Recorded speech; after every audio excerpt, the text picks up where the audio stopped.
plant matoke where they will try. You see us, we are in the urban centers, but people still try to steal. One of the biggest economies in Africa, actually the biggest economy in Africa is South Africa. But South Africa has the most insecurity rate. It has very many cases of theft, but they are the biggest economy. So also you can be the biggest farmer you want, even with challenges around you. Yes. So with matoke, don't be scared. You can set up your garden, get knowledge, get your good suckers, do the good practices of matoke. Instead of even buying food at your home, the matoke, you go in the market and buy 30,000 and you eat it for 3 days. You can be, when you go, every time you're going to check on your parents in the village, you can have your matoke plantation there. You can come back with 2 bunches, 3. It will help if you cut down costs of feed, of what you buy on feeds. Yes. So I would advise people, can try out this venture. It's not a very money intensive and it's a good venture. People get land and they rent land so that they can do this. How about when you have your own land? Yes. Oh. Hello viewers, good afternoon, good morning, good evening, whenever you are in the entire parts of the world. GSP African Pearl once again. Today I'm here at a site farm, Namulonge Limited, and we have come to look at banana farming. As you have been asking me to produce for you an episode about banana farming, I think today is the right time, and I'm here with the right person at the right farm. Mr. John, Mr. John, you are welcome. Thank you. You are on GSP African Pearl. GSP African Pearl is a YouTube channel which deals in agri-content. We have been into existence for almost 1 year. I have different videos about cocoa, about tomato growing, but I've been lacking a video on banana farming.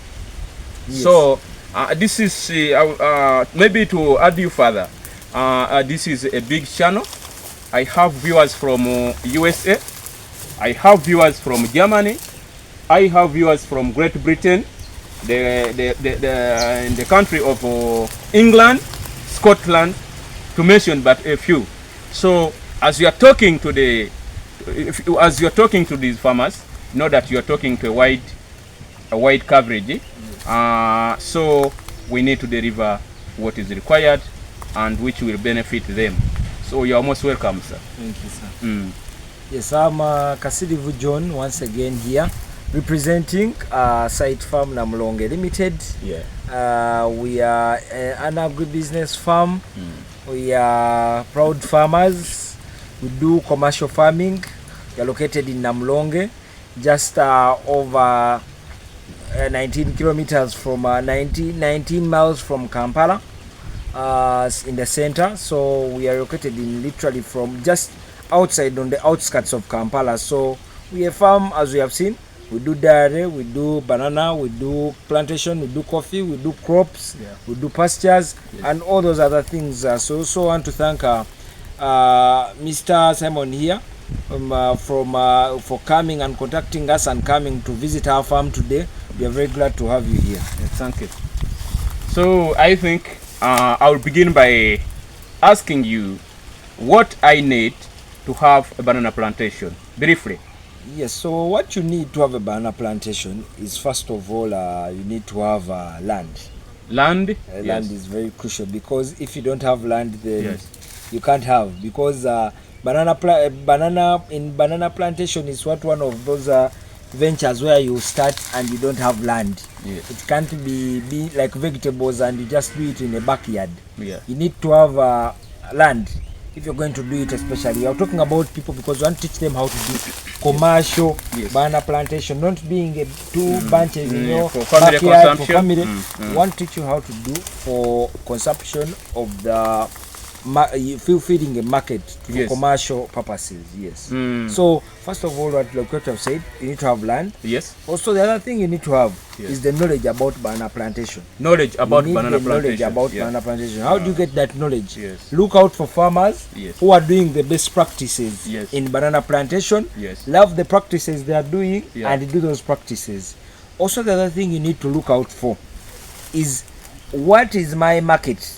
Because in banana plantation there are very many markets. You can decide to do banana plantation, but when you're going to do let me say you're going to do gonja, which is plantain. If you're going to do plantain, now you know what the suckers you need. You know that I need suckers for banana. If you're going to do plantain, then you don't get suckers of mbologoma.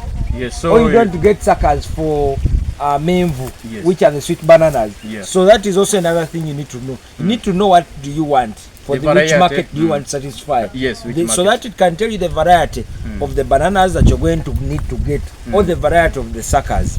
So the other thing you need is you need to know you need to do a SWOT analysis. Yes. A SWOT analysis is carrying out a survey where it will give you the strength, yes, the weaknesses, opportunities, and threats in the business. Yes. Because if you carry out this, it will enable you to know that I'm entering into the banana business, but why is there a lot of bananas coming from Western Uganda, yes, and at cheaper prices? Yes. If I want to do bananas and I'm in this region, yes, how is my region benefiting from bananas? Is there adequate market, and I will not need to be bought at cheaper prices? So you also need to do a SWOT analysis as a farmer, as you want to start a business, so that you just don't fall into something. You want to go into something that you at least have knowledge about. The other thing is knowing, as a banana farmer, you're supposed to know the diseases that affect bananas, because if you don't know the diseases, yes, and how to mitigate them, one disease can come and clear your whole banana plantation after just a year. So it is very crucial, yes, to know the diseases and how do you mitigate them, yeah, and rule them out. Yes, and also the other thing to know is also to be specific on the market. Yes. Which market do I want to fulfill? Yes. Because if you plant something and then on the other hand you are supposed to look for customers, then that will be troublesome. I want you to do banana plantation and you plant something that you're going to have known to look for customers, that they will look for you. Yeah. So it is also very crucial as you're going to start a banana plantation business. Yes. Okay.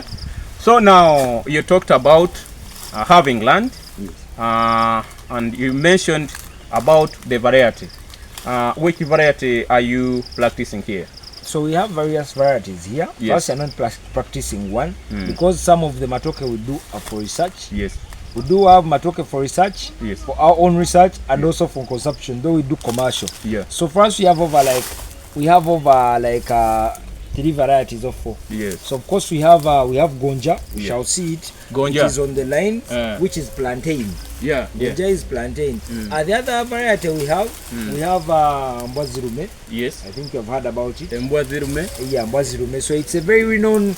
It's an indigenous name, yeah, for here, for the matoke, yes, here. Yes. So also the other variety we have is mbologoma. I think you have heard of that. Mbologoma is one of the most vigorous matoke plantations that give a huge matoke bunch that can literally be my size. So we have also that one. Yes. Then we also have the narrow devel varieties. Some of them are called narrow banana 1, 2. So we have also the narrow matoke here, yes, for research. Some of them, I think you have seen them, they grow very tall.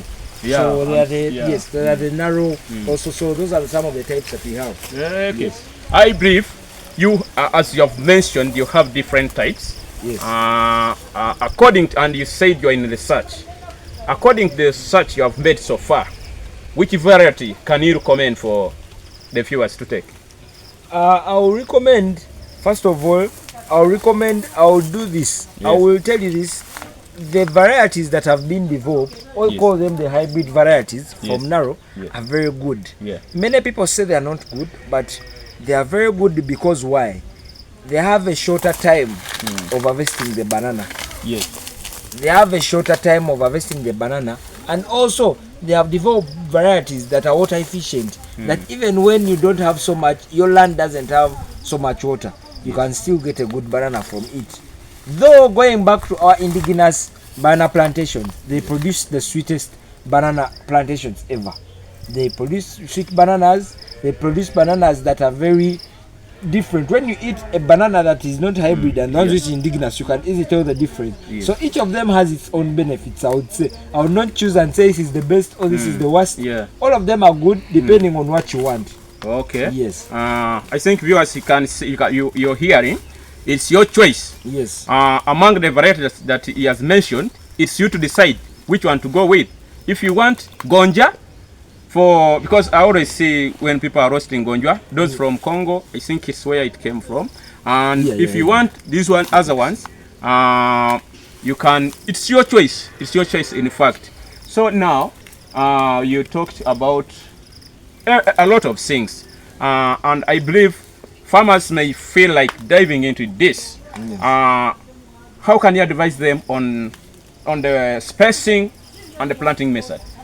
So I'll firstly tell you how you plant, and I'll tell you the spacing. Yes. So on planting, Yes. the system we use here is, I see very many farmers do a mistake of planting bananas, and they do a small hole as if they are going to plant a eucalyptus tree, Or planting maize. or going to plant maize or beans. So I really don't know how something like a banana, something that big, you would give it a hole which is even not worth the banana it gives you. Yes. So don't expect big if you don't give it a big hole. Some of them want to reduce the land they use, but I want to tell you this. The right spacing we use here is we do a ditch, which is a diameter. We give it a diameter of You can see. yes. You can. So from here, Yes. we do a spacing of from the center Yes. to here. So we shall give it about 1 meter. Yes. Yes. Or 1 meter and a half. So imagine from here to there. So then it will be a circle. As you can see, That is a I think hole. you can see a circle. So the whole of this will be a hole. Yes. Yes. Then going down, it will go down up to a distance of like 2 to 3 feet. 2 to So 3 that feet. means Yes. even down, if Yes. this is 2 and a half, Yes. and down it is 3. Imagine the brown soil that I will get out. The first black soil here is what I need for this plant. So I'll put the black soil on the other side, and the rest of the brown soil I'll put it on this side, because I will not need it, because it doesn't have the nutrients that I want. What I will do on the base of the ditch of my hole, I will start putting manure, manure from my cows. I will put manure. I will put a wheelbarrow of manure around. Before even putting the banana sucker, I will put manure first. So when I put that manure around, I will cover some of the topsoil I removed. Then after I will let that manure be there for 2 weeks, I will put there another wheelbarrow of manure. So after putting it there, I will cover again with my black topsoil.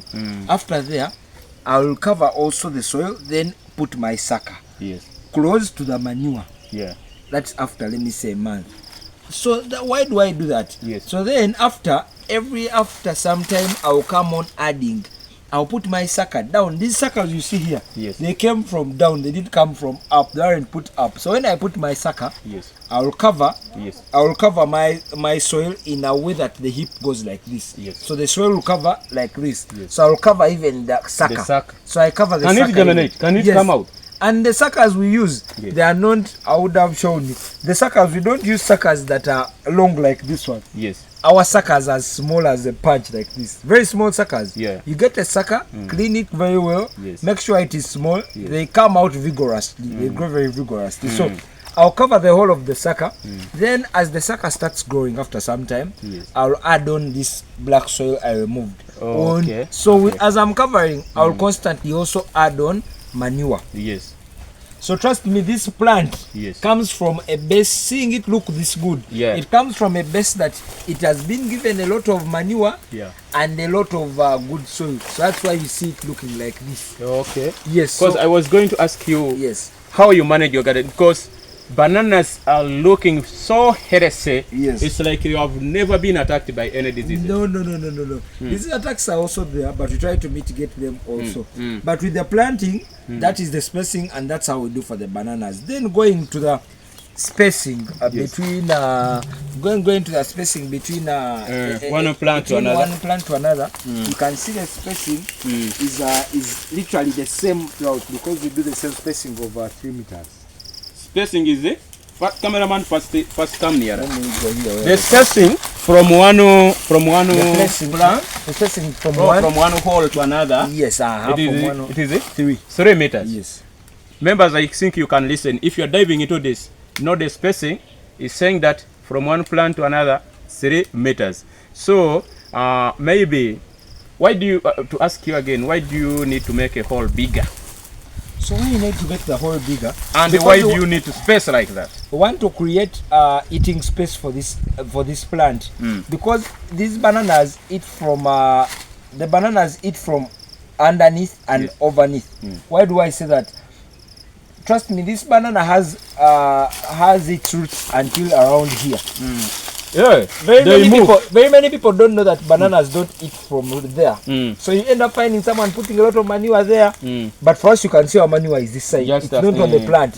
Because the bananas eat from, they send their roots to this side and they eat from around. That is why each banana is supposed to have its own eating space. That is why you don't put a banana here, then another one here, because that's now there they will fight for nutrients. We don't want them to fight for the nutrients. We want each of them to have what can satisfy it. Yes, that's why we do such a big spacing, and that's why also we give it a big hole like that. Yes. Now looking at your banana plants, they are all healthy. Yes. It's like you're feeding on what human being feed.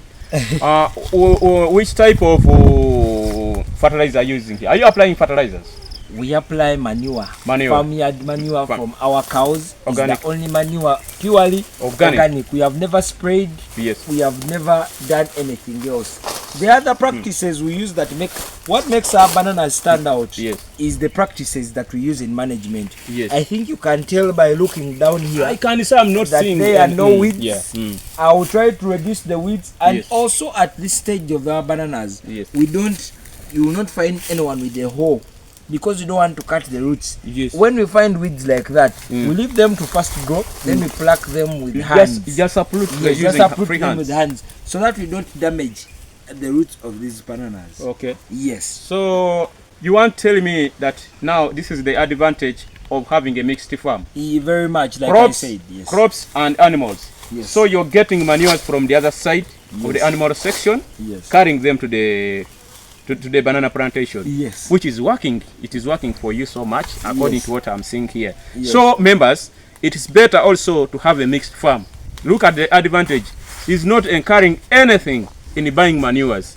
And also the mulches. Yes. Since I have a mixed farm, the mulches are got from the leftovers of the feed of the animals, and also the feed that I feed is not so good for the animal. I'll bring it and use it in my garden instead of selling it, or dropping it anywhere. So having a mixed farm helps you, because you utilize each and everything from your farm.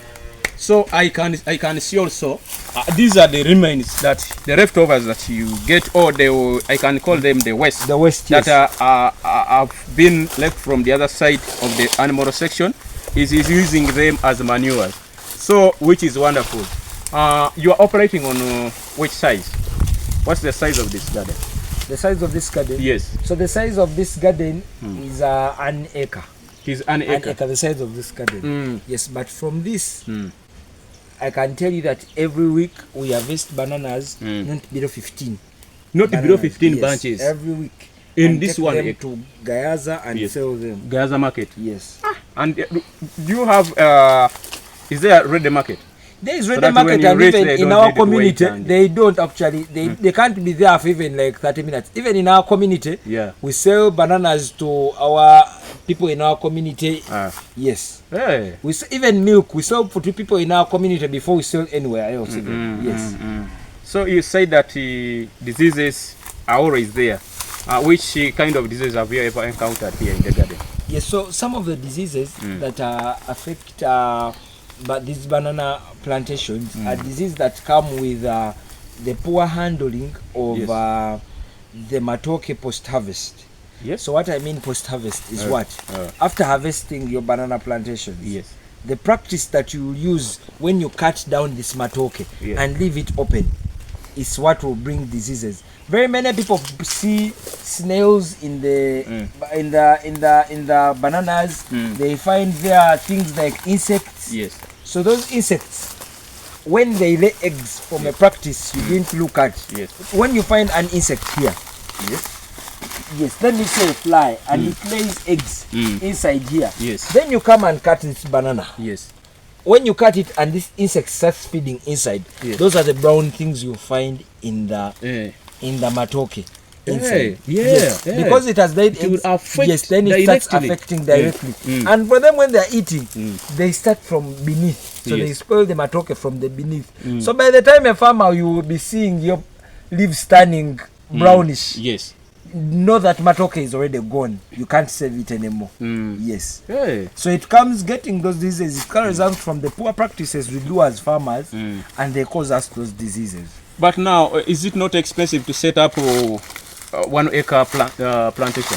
Yeah, of course it is expensive because valuing the manpower and the expenses. Yes. But trust me, when you start harvesting this matoke, you will not you will reap more than what you sow. Yes. Because I'm saying, because if you're harvesting 15 every day, and let me say give it at 25,000 per bunch, how much money is that? It's a lot of money. If you're getting weekly, it's a lot of money. If you're getting it from a banana plantation that you have to put there and just wait to harvest every day, maybe or every week. So maybe another question is about the suckers. Yes. Because I see bananas can overproduce. Yes. The younger ones. Yes. What do you always do with the young ones? Do you sell to other farmers? So what we do, we always first of all, to first care about our garden, we regulate the number of suckers that are supposed to be on a plant. Yes. Because a plant like this, a mother plant like this, you would have found it with someone can leave it with over 8 suckers. Yes. But by doing that, they don't know that they are going to limit this plant from growing fast. Why? Because all of these suckers are competing from food, which it's competing with. Yet it's the one in production. It's the one we want to have the faster production as these ones come up. But to balance it, what we do is we always try to limit each of them. It's supposed to have 2 suckers. 2 or 1. So as you can see, this one has this one and this one.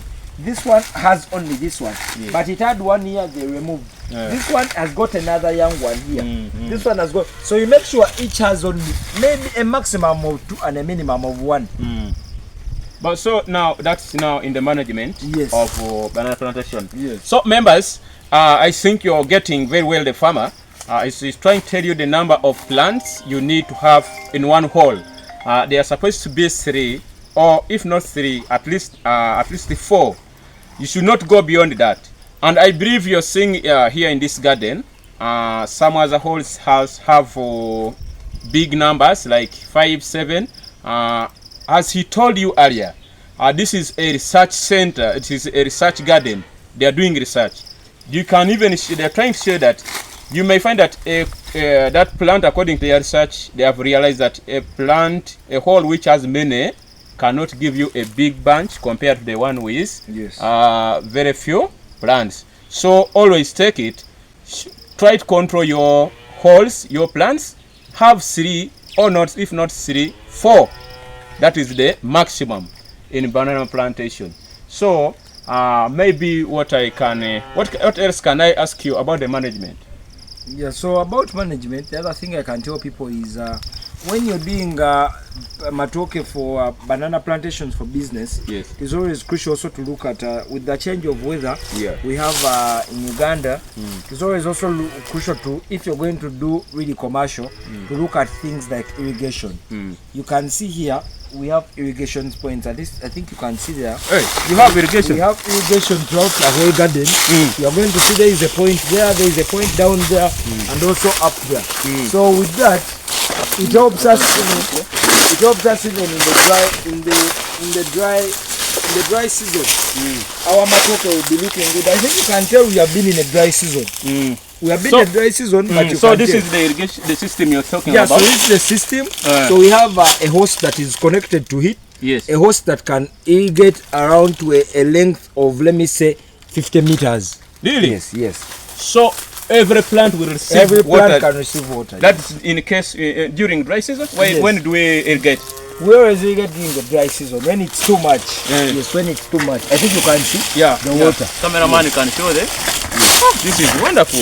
Yes. This is what we call modern agriculture. You don't need to wait for rain for you to do farming. If you have your water, because in farming water is everything. You don't need to wait for rain for you to dive into production. So these farmers, they are well equipped. They have water all the time. I think that's why their garden is looking healthy. Being that we have just been in a drought in the dry season. The rains have just started. Rains have just started. Yes. But if you look at this garden, it's like it has been raining throughout the year. So I think you can cope up this. And which kind of advice can you give to those farmers who cannot manage this system? So if you cannot manage this system still, yes, you can do also what we call water retention in your garden. So what we have actually, you can actually see it from here. There is the water retention system still that we put up. Water retention? So this looks like a hole, this looks like a channel, but it is not a channel. Yes. It is a channel that we do it for water retention. As you can see, our land is sloping. Yes, coming yes, down. It's sloping, yes. So what we do, we have points that retain water. There is one here, there is one. So when water is flowing like this, yes, if water is just flowing normally, it will just pass on the surface, take your nutrients and go to a neighbor. But if you put up things like this, it helps you to retain your water, and water goes through. Step on those ones. You step there.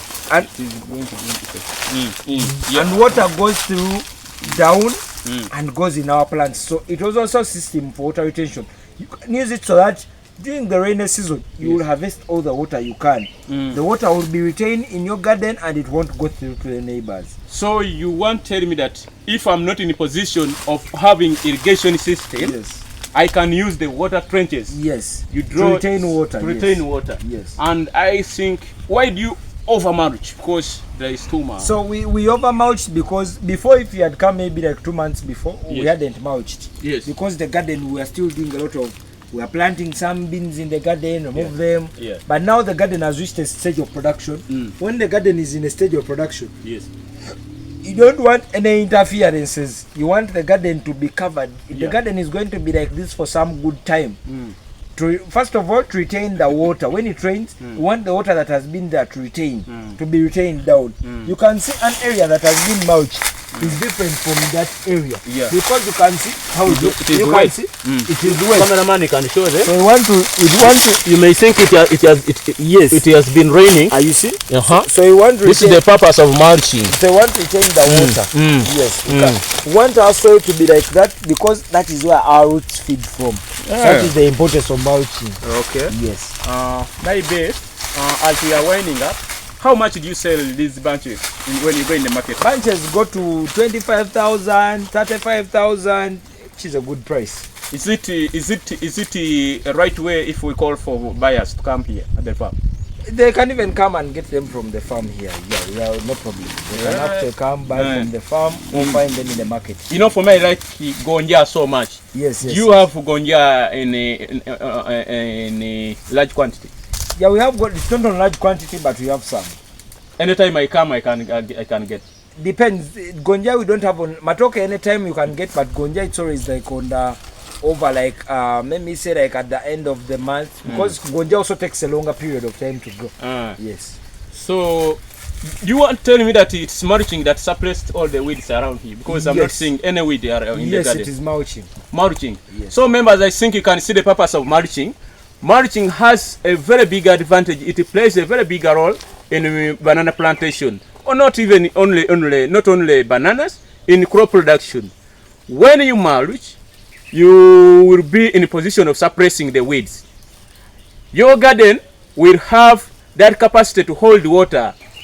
Soil will be in your garden. Water will be retained because it will give a cover to the soil, and soil will be in a position to hold the water for a good period of time, and your crops will be benefiting. It may not need you to irrigate all the time when you're mulching. So I think you can see the advantage, and I think this is one of the weapons that this farmer is using. You can't see anything like a grass in this garden. Be my witness. So I think we can end here. That's what we have managed to cover for you in a banana planting. So maybe do you have any word to my viewers? Yeah, so I would like to tell our viewers that with banana planting, you can do it. Many people have land, let me say, they are working in Kampala, but they have land in their villages. Yes. I know there is also food security, a worry of security with the matoke. People come and steal your matoke, plant matoke where they will try. You see us, we are in the urban centers, but people still try to steal. One of the biggest economies in Africa, actually the biggest economy in Africa is South Africa. But South Africa has the most insecurity rate.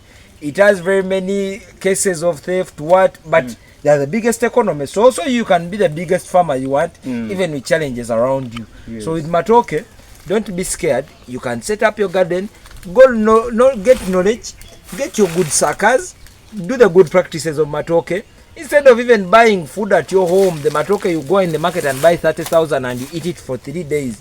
You can be, when you go, every time you're going to check on your parents in the village, you can have your matoke plantation there. You can come back with 2 bunches, 3.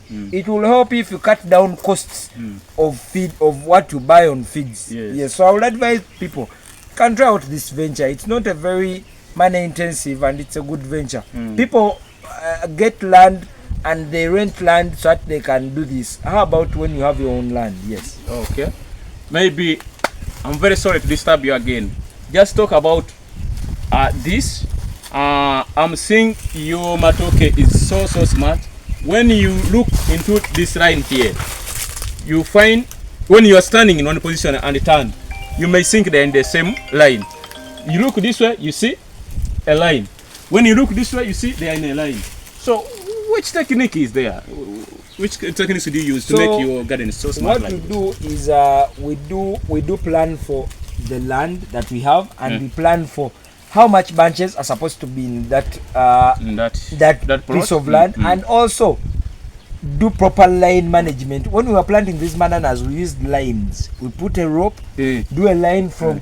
Why? We want to be orderly. Yes. We want to be orderly because when you are orderly, I can know that this line the other time gave me this amount of matoke.